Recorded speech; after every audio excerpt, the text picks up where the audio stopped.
प्रारंभ किया है, जिसमें आज एनसाइक्लोपीडिया और नाथपंथ से संबंधित उसके प्रथम संस्करण का एक सार भी यहाँ पर विमोचित हुआ है। इसके लिए मैं विश्वविद्यालय परिवार को हृदय से बधाई देता हूँ और अपनी शुभकामनाएं भी देता हूँ। याद रखना कि कोई भी व्यक्ति हो या समाज या संस्था, वो अपनी परंपरा, अपनी संस्कृति और अपने इतिहास को विस्मृत करके कभी किसी लक्ष्य को प्राप्त नहीं कर सकता। अपने परंपरा और अपनी संस्कृति की विरासत को, समृद्ध विरासत को विस्मृत करके कोई व्यक्ति त्रिशंकु की तरह झूल तो सकता है, लेकिन याद रखना त्रिशंकु का कोई लक्ष्य नहीं होता है। और हमारे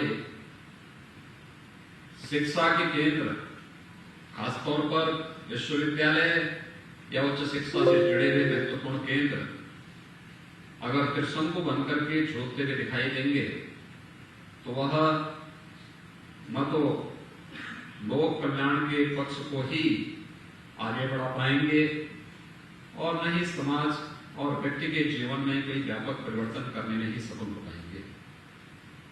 और इसलिए इस प्रकार की संगोष्ठी को, ज्ञान के आदान प्रदान की इस परंपरा को आगे बढ़ाने का जो कार्य प्रारंभ हुआ है, यह एक अच्छा प्रयास है।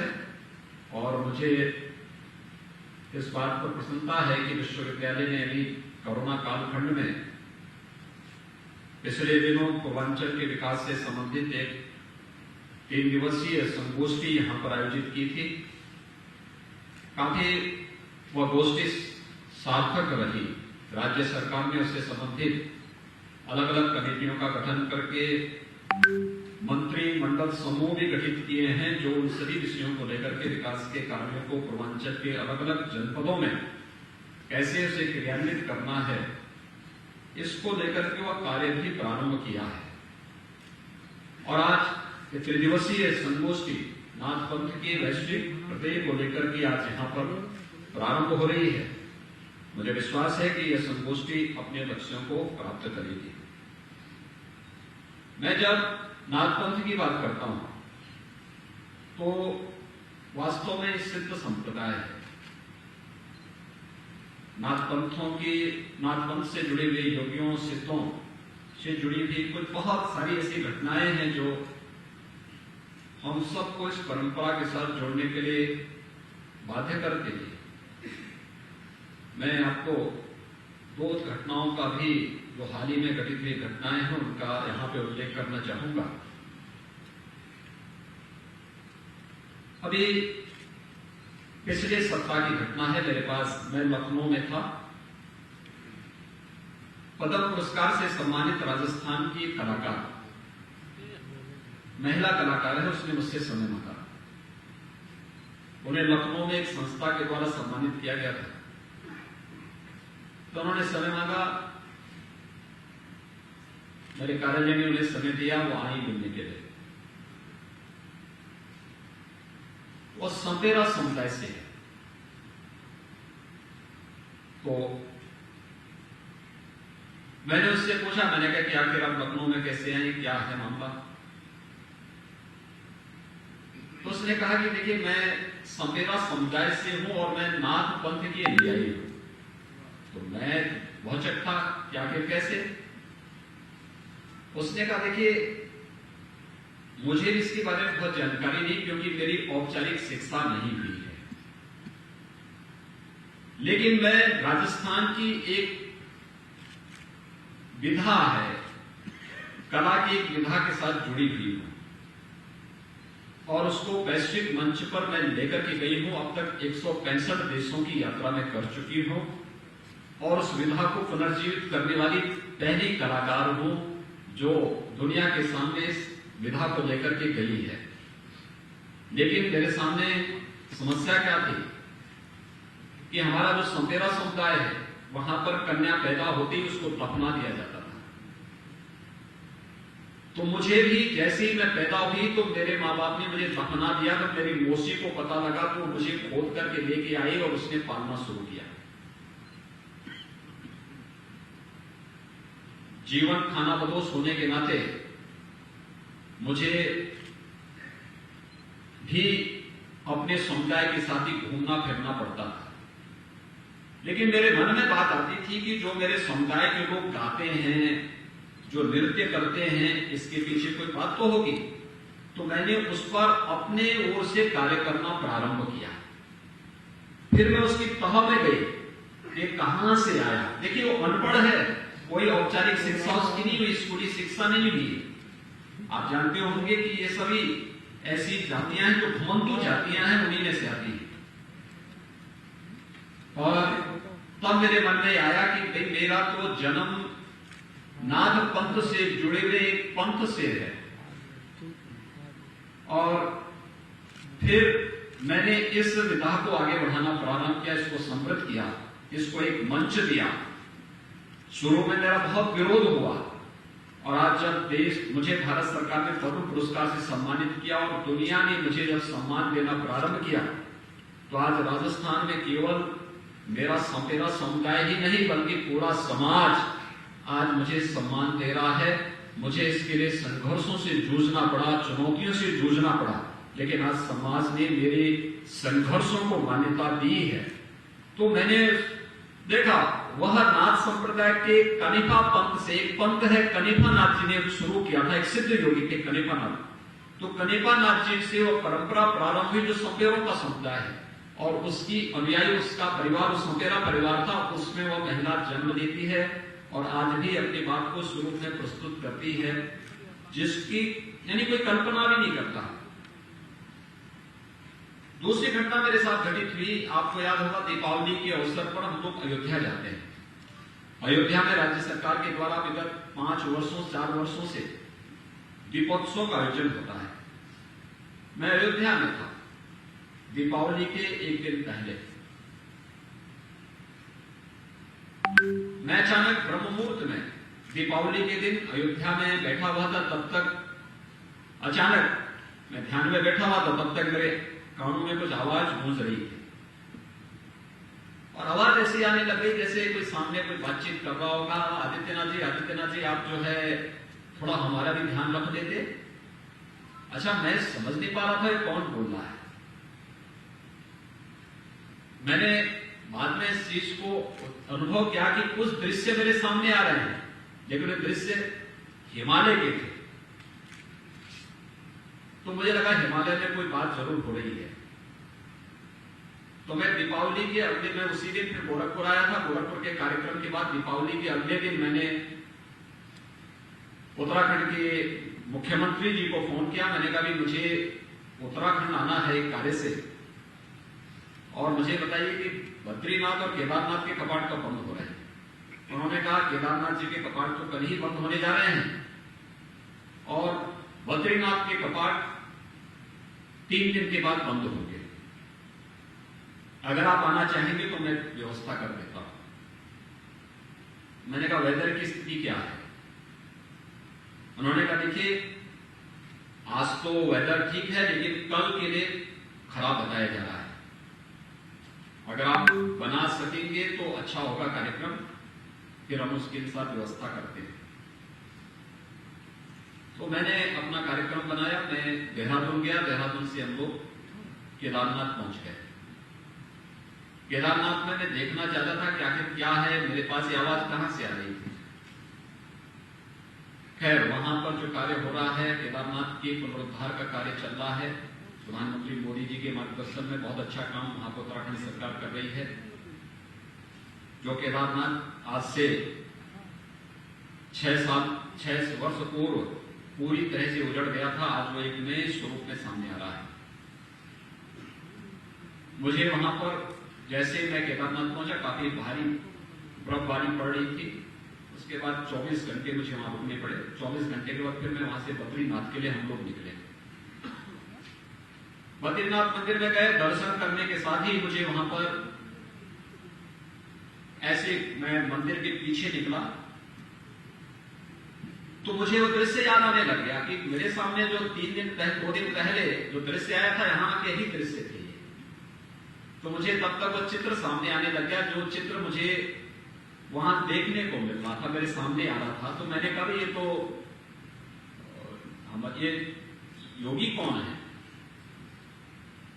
तो मुझे वो चित्र मंदिर के एकदम ठीक पीछे रखा था, शंकराचार्य जी की मूर्ति के एकदम पीछे एक बड़ा चित्र है। तो मुझे वहां मंदिर व्यवस्था से जुड़े हुए लोगों ने कहा कि ये योगी सुंदर नाथ जी है, नाथ संप्रदाय के बहुत सिद्ध योगी है। तो मैंने कहा सुंदर नाथ जी ही मुझे आह्वान कर रहे थे कि हम लोगों के बारे में भी कुछ सोचिए। और मैंने फिर वहां के जिलाधिकारी से पूछा, समझो कि जो जिलाधिकारी वहां पर गोरखपुर की लड़की है, वो जिलाधिकारी थी। तो मैंने उससे कहा, मैंने कहा यहाँ पे तो सुंदरनाथ जी की गुफा भी होगी। उसने कहा है, लेकिन बर्फ गिर चुकी है, सब कुछ ढक चुका है, लेकिन मैं अगले 1-2 दिन के अंदर उस स्थान को ढूंढ करके फिर आपको उसकी जानकारी देती हूं। खैर 2 दिन के बाद वहां की जिलाधिकारी ने मुझे वहां के फोटोग्राफ्स वगैरह, जो गुफा की फोटोग्राफ वगैरह सब भेजे। और भेजने के बाद ये सारी तथ्य मेरे सामने आए कि वास्तव में योगी सुंदरनाथ जी ही मेरा आह्वान कर रहे थे कि आकर के इस गुफा को देखो, इसका पुनरुद्धार करो। और उस समय में वहां की उस व्यवस्था को, जैसे वहां कपाट खुलेंगे तो हम लोग फिर उस व्यवस्था के साथ वहां जुड़ेंगे। एक सिद्ध संप्रदाय है। याद रखना, नाथ पंथ की ये परंपरा, सिद्धों की ये परंपरा आदिनाथ भगवान शिव से प्रारंभ होती है और फिर 9 नाथ 84 सिद्धों को लेकर के परंपरा आगे बढ़ती है। आप तिब्बत से लेकर के सुदूर दक्षिण तक, श्रीलंका तक आप चले जाइए, और पूरब में जो हमारे दक्षिण पूर्व एशिया से जुड़े हुए देश हैं, यहां पर इन सभी देशों में जो बृहत्तर भारत था, वर्तमान बांग्लादेश में, पाकिस्तान में, अफगानिस्तान में, इन सभी देशों में आपको नाथ संप्रदाय से जुड़े हुए मठ, मंदिर, धूना, गुफा, खो, ये सभी आपको देखने को मिल सकते हैं। ये परंपरा अपने आप में बहुत समृद्ध परंपरा है, लेकिन उस समृद्ध परंपरा ने कभी भी सामाजिक विकृतियों का समर्थन नहीं किया। सामाजिक विकृतियों के खिलाफ, सामाजिक कुरीतियों के खिलाफ आवाज उठा करके हर प्रकार की उन विकृतियों और उस प्रकार की जो कुरीतियां थी, जो समाज में विखंडन पैदा करती हो, भेदभाव को बढ़ाती हो, सामाजिक मान्यताओं को कमजोर करती हो, उनके खिलाफ नाथ पंथ के योगियों ने सदैव आवाज उठाई। स्वाभाविक रूप से विकृति और कुरीतियां तब जन्म लेती हैं जब व्यक्ति केवल कानों से सुनी हुई बातों पर विश्वास करता है, अनुमान पर आधारित कोई कार्य करता है। जब उसको स्वयं पे विश्वास नहीं होता है तो वह फिर कहीं से सुनी सुनाई बातों पर विश्वास करते भी वह जब किसी कार्यक्रम को आगे बढ़ाता है तो वह तमाम प्रकार की रूढ़िवादिता को, कुरीतियों को और इस प्रकार के आडंबरों को जन्म लेता हुआ दिखाई देता है, जिसमें उसको स्वयं के अपने आवरण को बचाने की चिंता ज्यादा होती है। लेकिन नाथ पंथ का जो एक समृद्ध संप्रदाय गोरखनाथ जी के कारण आगे बढ़ा, इसने प्रत्यक्ष अनुभूति को जीवन का आधार बनाया। ये प्रत्यक्ष अनुभूति ये साधना से जुड़ा हुआ हो, ज्ञान से जुड़ा हुआ हो, या फिर समाज की से जुड़ी हुई किसी समस्या से जुड़ा हुआ हो, अगर वह प्रत्यक्ष अनुभूति पर आधारित नहीं है तो उसको नाथ संप्रदाय के योगियों ने कभी मान्यता नहीं दी है। और यही कारण है कि झोपड़ी से लेकर के राजमहल तक इस संप्रदाय का दखल आदिकाल से निरंतर रहा है और वह परंपरा उसी समृद्ध भाव के साथ आगे बढ़ती गई। आज भी मैं देखता हूं, आप नेपाल में आज भी चले जाइए, नेपाल के राजमहल से लेकर के एक सामान्य झोपड़ी में रहने वाले इंसान तक आपको नाथ संप्रदाय से जुड़े हुए चिन्ह उपलब्ध हो जाएंगे। नेपाल में काठमांडू जो नाम है, एक काष्ठ मंडप के आधार पर ही इसका नाम काठमांडू पड़ा। और काष्ठ मंडप किसी और का नहीं, गोरखनाथ जी का जो मंदिर था वो काष्ठ मंडप पर आधारित था। उस आधार पर ही नेपाल का राजधानी काठमांडू का नाम काठमांडू पड़ता है। जब आप काठमांडू में जाएंगे, पशुपतिनाथ मंदिर और जो शक्तिपीठ है, इन दोनों के बीच में जो एक छोटी सी पहाड़ी है, उसके बीच में जो मृगस्थली है, जो सिद्ध स्थली के रूप में जानी जाती है, गुरु गोरखनाथ जी की साधना स्थली के रूप में उनका मंदिर मठ आज भी वहां पर स्थित है। आप नेपाल में अन्य तमाम स्थलों पर जाएंगे, दांग में आएंगे, 7वीं शताब्दी में गोरखनाथ जी के शिष्य हुए रत्न परीक्षित, ये वहां के राजकुमार के बाद में रतननाथ के रूप में बहुत सिद्ध योगी हुए। इतने सिद्ध योगी थे कि दांग से, आज का जो बलरामपुर जिला है उत्तर प्रदेश में, तुलसीपुर में देवीपाटन मंदिर, वहां पे शक्तिपीठ की विग्रह की स्थापना महायोगी गुरु गोरखनाथ जी ने की थी। और वहां पर नित्य प्रति मां की आराधना के लिए रतननाथ जी की सवारी वहां से तांग से देवीपाटन आती थी, देवीपाटन से वापस आती थी। आज भी एक परंपरा है, चैत्र नवरात्रि में एक यात्रा आती है नेपाल से तांग से, और प्रतिपदा से चतुर्थी तक तो वहां पर मां का अनुष्ठान होता है, और चतुर्थी से यानी पंचमी से लेकर के नवमी तक वहां पर पात्र देवता के रूप में गोरखनाथ जी का अनुष्ठान होता है। गोरखनाथ जी की पूजा उसके बाद वहां पर होती है। यात्रा रतननाथ जी के रूप में जो नेपाल से आए हुए योगी होते हैं, उनके द्वारा उसको नेतृत्व प्रदान किया जाता है। नेपाल के अंदर अनेक ऐसे स्थल आपको मिलेंगे, और भारत के अंदर भी जिस भी राज्य में आप जाएंगे, उन सभी राज्यों में आपको महायोगी गुरु गोरखनाथ जी से जुड़े हुए मठ, मंदिर, गुफा, खोह, धूना, ये सभी देखने को मिल जाएंगे। हर एक राज्य में देखने को मिल जाएंगे, उत्तर में, दक्षिण में, पूरब में, पश्चिम में। महाराष्ट्र के अंदर नवनाथों की जो परंपरा है, ये पूरी परंपरा तो नाथ पंथ के योगियों से ही जुड़ी हुई परंपरा है। नाथ पंथ से जुड़ी निकली हुई तमाम ऐसी अन्य उपासना विधियां हैं जो आज भी पूरी मजबूती के साथ भारत की इस आध्यात्मिक और दार्शनिक व्यवस्था को मजबूती प्रदान करने में अपना योगदान दे रही है। आवश्यकता इन सबका संयोजन की, एक समृद्ध परंपरा को किस रूप में हम आगे बढ़ा सकते हैं। मैंने इसीलिए यहां विश्वविद्यालय से इस बारे में कहा था कि विश्वविद्यालय को इंसाइक्लोपीडिया ऑफ नाथ पंथ के बारे में विचार करना चाहिए, और मुझे प्रसन्नता है कि उसका एक सार प्रथम संस्करण के रूप में आज विश्वविद्यालय ने यहां पे लोकार्पित किया है। मैं स्वयं भी उसका अवलोकन नहीं कर पाया हूं, लेकिन मैं चाहूंगा कि ये परंपरा आगे बढ़नी चाहिए। आप जाएंगे तिब्बत के साथ, राघव राघव अपने साथ जो व्यापक साहित्य तिब्बत से लेकर के आए थे, उसमें सिद्ध साहित्य था, विस्तृत साहित्य है। नेपाल की पूरी परंपरा, बौद्धों की जो परंपरा है, वहां पे नाथ पंथ के 84 सिद्धों को उसी रूप में मान्यता दी गई है जिस रूप में नाथ पंथ ने नवनाथ 84 सिद्धों को मान्यता दी है। वही परंपरा उन्होंने वहां पर उस रूप में स्वीकारी है। आप पाकिस्तान के अंदर जाएंगे, 8-10 वर्ष की पूर्व की घटना है। गोरखपुर का एक सिख परिवार सिंगापुर में रहता है, वो अपने किसी मित्र के साथ पाकिस्तान गए।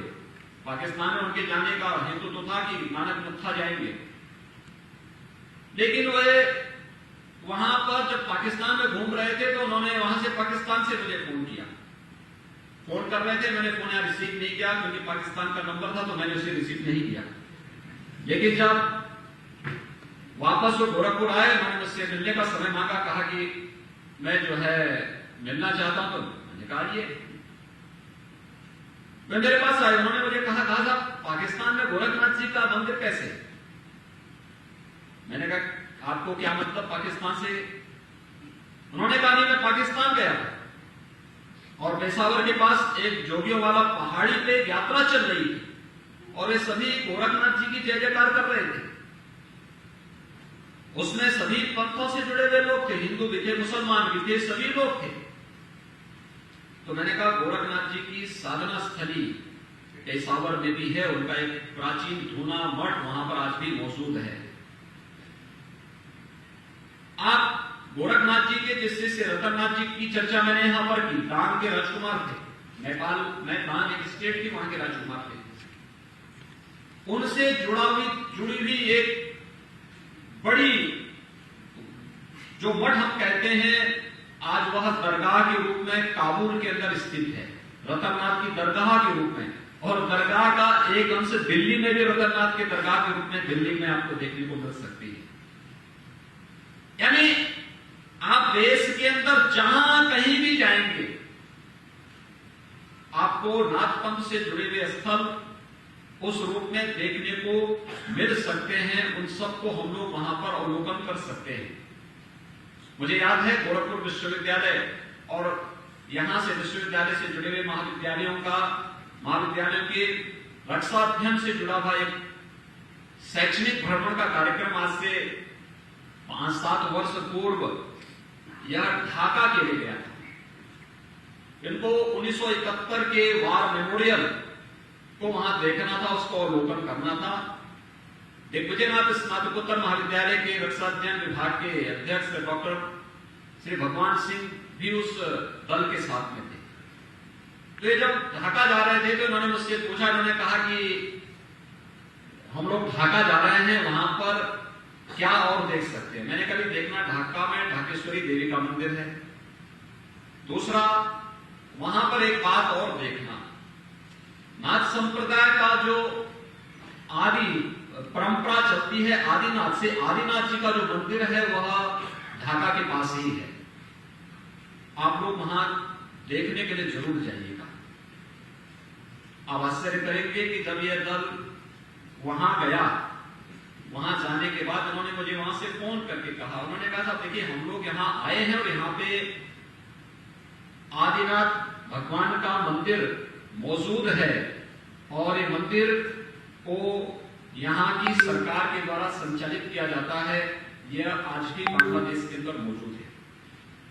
हमारे नाथ पंथ की जो अलग अलग यहां पे उपपंथ हैं, उनकी शाखाओं का जन्म भी अलग अलग स्थानों पर देश बृहत्तर भारत के अंदर जो आज अलग अलग देश हैं उनके अंदर अलग अलग स्थानों पर उस रूप में हुआ है। और वही स्थिति बांग्लादेश के अंदर देखने को मिलती है, पाकिस्तान के अंदर देखने को मिलती है, नेपाल में देखने को मिलती है, तिब्बत में देखने को मिलती है। भारत के अंदर कोई पंथ, कोई प्रांत ऐसा नहीं जहां पर उससे जुड़े हुए स्थल आज भी मौजूद न हो और उससे जुड़ी हुई स्मृतियां आज भी मौजूद न हो। उसका संकलन करके हम एक बृहद आध्यात्मिक और दार्शनिक परंपरा को आगे बढ़ाने का कार्य कर सकते हैं।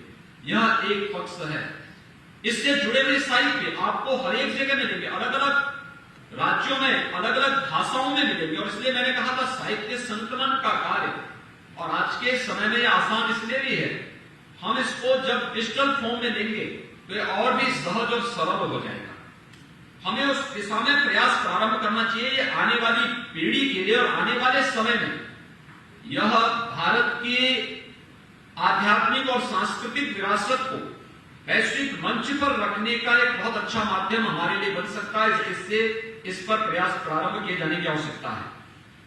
दूसरा, इसका जो व्यावहारिक पक्ष है, जिसके बारे में मैं कह रहा था कि जब व्यक्ति का व्यावहारिक पक्ष नहीं होता, वो सैद्धांतिक पक्ष पर सुनी सुनाई बातों पर विश्वास करता है, तो वह किसी न किसी रूढ़ी, किसी न किसी पाखंड और किसी न किसी कुरीति की चपेट में वह परंपरा आती है और फिर वहां से विकृति जो प्रारंभ होती है वह कालांतर में लोग का, समाज का व्यापक क्षति पहुंचाती है। लेकिन आज संप्रदाय हमेशा इस परंपरा से अलग हट करके काम किया है। और आज मैं इस बात को कह सकता हूं कि जो चीजें इसमें हैं, जैसे अगर आप देखेंगे महावीर गोरक्षनाथ जी की गोरखवाणी को अगर आप देखेंगे, उसमें उन्होंने एक बात का उल्लेख किया है, पिंड माही ब्रह्मांड समाया। यानी उन्होंने क्या कहा, उन्होंने कहा कि देखो अलग विषय है, अलग अलग कोई नया साधक है, उसके लिए मंदिर में जाना आवश्यक है, वो मंदिर में जाएगा, एक सामान्य श्रद्धालु मंदिर में जाकर के अपनी उपासना करेगा, उसके लिए आवश्यक है। लेकिन अगर कोई एक साधक है जो अपनी साधना की प्रकार एक उसके साथ आगे बढ़ चुका है, उसके लिए सब बाह्य चीजें बहुत मायने नहीं रखती है। उसके लिए तो महत्वपूर्ण क्या है, उसके लिए अपना शरीर ही साधना का केंद्र बिंदु है। जो कुछ ब्रह्मांड में है, संपूर्ण ब्रह्मांड में जो कुछ उसे दिखाई देता है, वह सब कुछ उसके शरीर में है। लेकिन उसके लिए उन्होंने क्या कहा, उसके लिए उन्होंने कहा कि भाई इसके लिए आपको काया शोधन पर ध्यान देना पड़ेगा, शारीरिक शुद्धि, और शारीरिक शुद्धि के बाद फिर मानसिक शुद्धि की तरफ ध्यान देना पड़ेगा।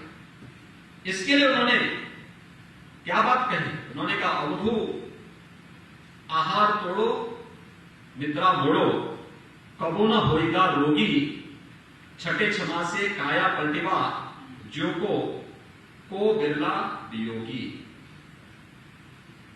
यानी देखिए, ये जो गोरखवाणी की जो भाषा है, उस भाषा का अगर आप अवलोकन करेंगे तो आप देखेंगे कि जितने भी हमारी क्षेत्रीय भाषाओं के शब्द हैं, ये उसमें आपको देखने को, शब्दों में देखने को मिल जाएंगे। और उन शब्दों का चयन किस रूप में हुआ है,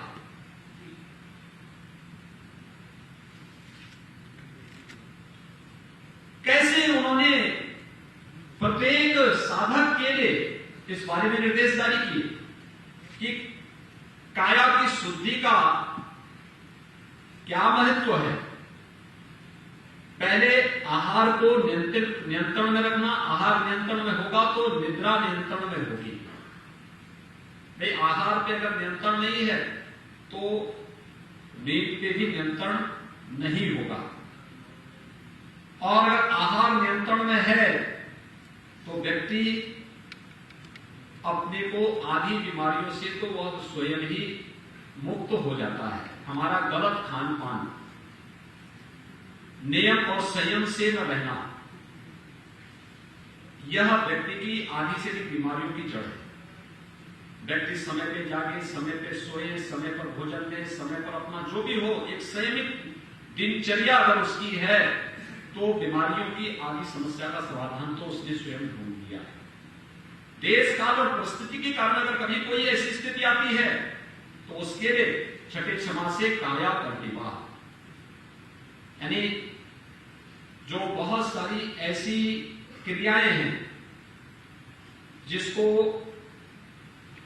हठयोग में उन्होंने खटकर्म कहा, धोती, बस्ती, नेति, नौली, टाटा, कपाल भांति की जो क्रियाएं हैं, ये जो क्रियाएं हैं ये सारी काया शोधन की क्रियाएं हैं। शोधनम दृढ़ता चेव स्थैर्यम धैर्यम च लाघवम प्रत्यक्षम निमित्तम च पटस्थम सप्त साधनम, ये 7 साधन जो उन्होंने हठयोग की साधना के बताए हैं। यानी ये व्यवहारिक दृष्टि प्रारंभिक आधार खड़ी करती हैं किसी भी उसके। मुझे एक बात बताइए कि कोई व्यक्ति काया से अगर निरोगी नहीं है, अगर उसके इस काया से वो स्वस्थ नहीं है, क्या वह किसी प्रकार की, यानी वह सामान्य ज्ञान ही प्राप्त नहीं कर पाएगा और सिद्धि प्राप्त करने की बात तो उसके लिए बहुत कठिन चुनौती है, तो उसके लिए बहुत असंभव जैसी स्थिति है। तो पहले ये कार्य ही शोधन से उन्होंने कहा है, और उसके लिए किस किस प्रकार की क्रियाओं का अभ्यास एक साधक सामान्य रूप से कर सकता है। प्रारंभिक भूमिका तैयार करते हुए फिर किस रूप में हम लोग जब देखते होंगे राजयोग की भूमिका को लेकर के हम चलते हैं हठयोग की साधना को हमने काया की साधना से के साथ जोड़ा है, लेकिन राजयोग की साधना को हमने मन की साधना के साथ जोड़ा है। मन की साधना के साथ यह मन शक्ति, यह मन शिव, यह मन पंच तत्व का, यानी ये सभी भाव उन्होंने किस रूप में, मन की साधना, मन योग मनुष्याणाम कारणम मत मोक्ष योग का यह भाव उन्होंने अपनी शक्तियों के माध्यम से भी उसी रूप में प्रस्तुत करने का प्रयास किया। वैश्विक मंच आज आप देख रहे होंगे कि एक बार प्रधानमंत्री मोदी जी ने योग को 21 अगस्त की तिथि को, 21 जून की तिथि को विश्व योग दिवस के रूप में घोषित करवाया। पूरी दुनिया योग के पीछे आज भागती हुई दिखाई दे रही है। 200 से अधिक ऐसे देश हैं जो आज के दिन पर 21 जून की तिथि को विश्व योग दिवस के रूप में मान्यता दे रहे हैं। ये योग का ये व्यवहारिक ज्ञान, योग के जितने भी आसन होंगे, योग की जितनी भी क्रियाएं होंगी, आप देखना ये किसी अन्य के नाम पर नहीं, सभी महापंथ के योगियों के नाम पर है। अगर आसन आपको देखना, गोरक्ष आसन गोरखनाथ जी के नाम पर है, मत्स्येंद्र आसन मत्स्येंद्रनाथ जी के नाम पर है। बंदों में जो मुद्रा और बंदों की जब हम बात करते हैं तो बंद भी जालंधर बंद, ये जालंधर नाथ जी के नाम पर, यानी ये सभी संकल्प सिद्ध योगी हैं नाथ पंथ के। ये सभी क्रियाएं, यानी ये जो क्रियात्मक योग है, योग का जो क्रियात्मक पक्ष है, व्यवहारिक पक्ष है, इसके प्रणेता भी कोई हैं तो ये आदिनाथ भगवान शिव हैं। और शिव से चली हुई परंपरा महायोगी गोरखनाथ जी ने आम जनमानस में उसको ले जाने का काम किया। और यही कारण रहा है कि अपने समय में नाथ संप्रदाय एक ऐसे विराट और विशाल आंदोलन के रूप में था। उसके सभी पक्ष हैं। आप देश के अंदर अलग अलग क्षेत्रों में जाएंगे तो उसके सभी पक्ष आपको देखने को मिलेंगे। मध्यकाल में तुलसीदास जी को कहना पड़ा कि गोरख जगायो जोगो भगति भगायो लोगो। अगर आप पश्चिम की तरफ जाएंगे तो विदेशी आक्रांताओं से वहां पर लोहा लेने का कार्य और जन जन तक चेतना जागृत करने का कार्य नाथ पंथ के योगी कर रहे हैं। आनंद मठ में वंदे मातरम के जिस गीत को हम राष्ट्रगीत के रूप में मान्यता देते हैं, उस गीत के जो सन्यासी है वो कोई और नहीं, नाथ पंथ से जुड़े हुए ये वही योगी हैं जो गांव गांव में जाकर के जाग मछंदर गोरख आया का गीत के माध्यम से जन चेतना को जागृत करने का कार्य करते रहे हैं। ये वही परंपरा है और ये वही परंपरा है जिस परंपरा के लिए संत कबीरदास जी को कहना पड़ा कि कामड़ी अंग विरत भया रत भया हरि नाही, साधी गोरख नाथ जो अमर भये कलित नाही। ये वही परंपरा है जिसके लिए पद्मावत में मलिक मोहम्मद जायसी को कहना पड़ा बिन गुरु पंथ न पाइए भोले सोनो भेंट, योगी सिद्ध होई तब जब गोरख सो भेंट। ये जो भाव हैं, ये भारत के वे भाव हैं जो हम सबको एक साथ इस परंपरा के साथ जोड़ने और इस परंपरा के उन भावों को समाज के सामने लाने के लिए एक मंच देते हैं। और मैं गोरखपुर विश्वविद्यालय, दीनदयाल उपाध्याय गोरखपुर विश्वविद्यालय को इस बात के लिए हृदय से धन्यवाद दूंगा कि उन्होंने महायोगी गोरखनाथ शोधपीठ के इस कार्य को इस अंतर्राष्ट्रीय संगोष्ठी के माध्यम से आगे बढ़ाने का काम किया है। इंसाइक्लोपीडिया ऑफ नाथ पंथ यानी नाथ पंथ का विश्वकोश इस दिशा में हर एक प्रकार के साहित्य को आगे बढ़ाने में बहुत बड़ी भूमिका का निर्वहन करेगा। और मैं मानता हूं बहुत बड़ा साहित्य आपको मिलेगा।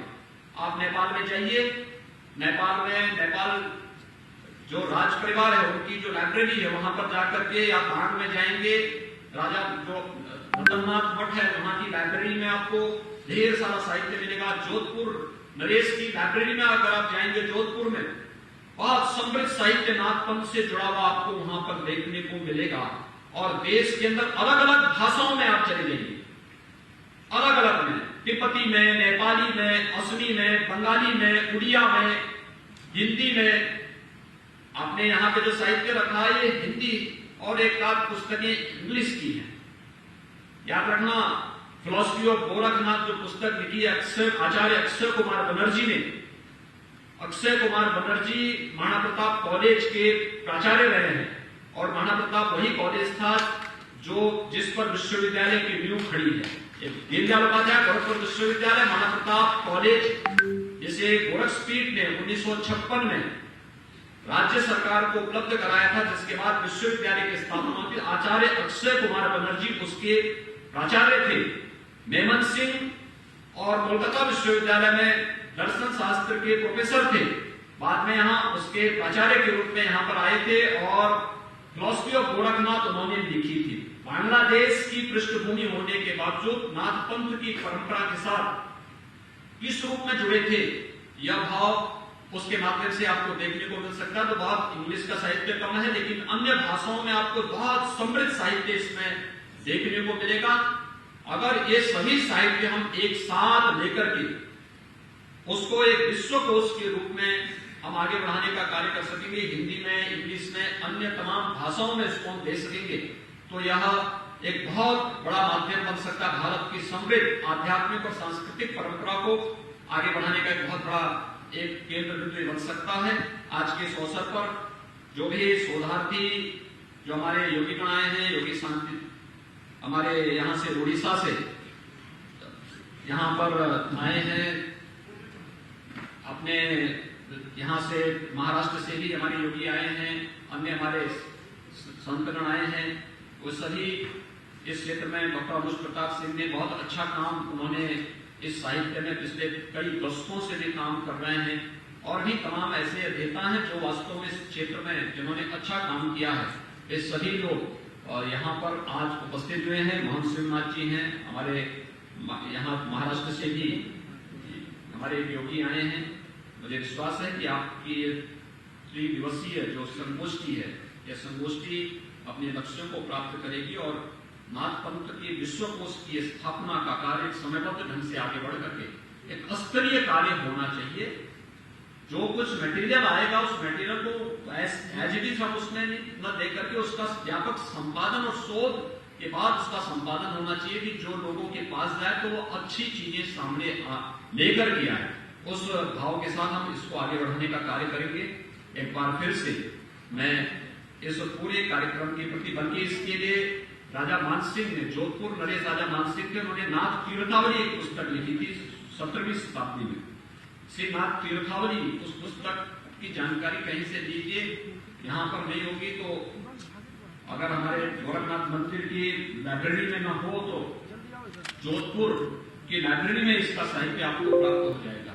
श्री नाथ तीर्थावली के बारे में कहां पर नाथ पंथ से जुड़े हुए प्राचीन स्थल हैं, इन सब का प्राचीन स्थलों का उल्लेख आज से यानी 150 वर्ष पूर्व जितने स्थान होंगे वे सभी आपको नाथ तीर्थावली के माध्यम से देखने को मिल सकते हैं।